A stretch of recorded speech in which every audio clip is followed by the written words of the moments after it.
There are a variety of strategies when it comes to investing in the stock market. Some of them, such as options contracts, require a higher level of understanding before making the first trade. Here's how options trading works and how seasoned investors use a more complicated technique to hedge their bets.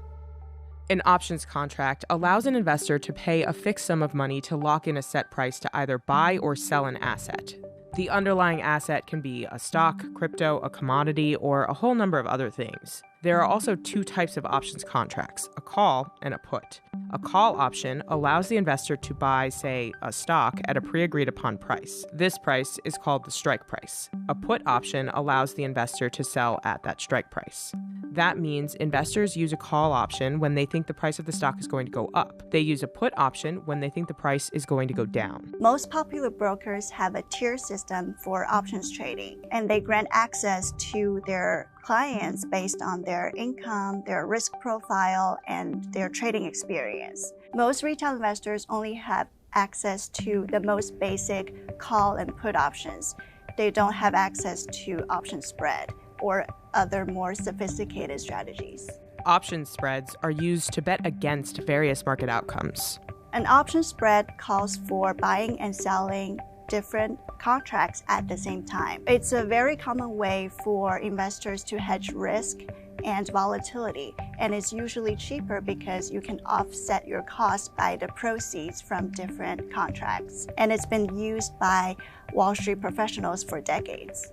Let's say a level 1 investor pays $30 to buy a simple Tesla call. The stock strike price, which is the price the investor is willing to pay for the stock in the future, is $1,000.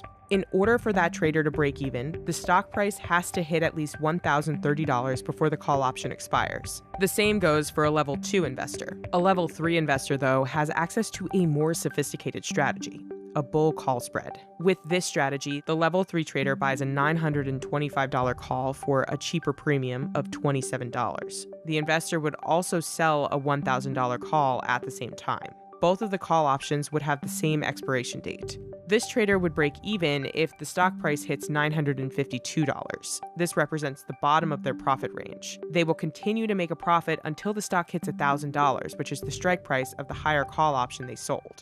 This creates a range in which the investor can make a profit. This strategy is typically used when the investor expects a modest growth in the stock's price. The level 1 investor has a 25% chance of profit, while the level 3 investor has a 40% chance. So in the beginning, retail investors have to learn options trading by trial and error because they don't have access to those more sophisticated strategies at first. And they will only be able to hedge risk and trade more complex strategies with higher chance of profit later on when they graduate to a higher level. So we've classically had for many, many years screening criteria, which are designed to filter investors by sophistication.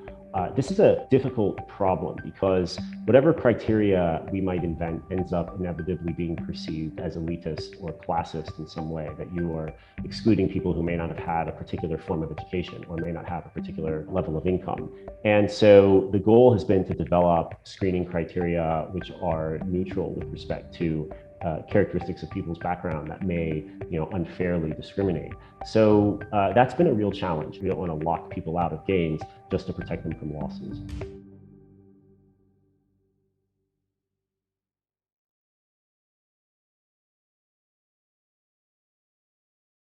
Invest in you. Ready, set, grow. CNBC and Acorns.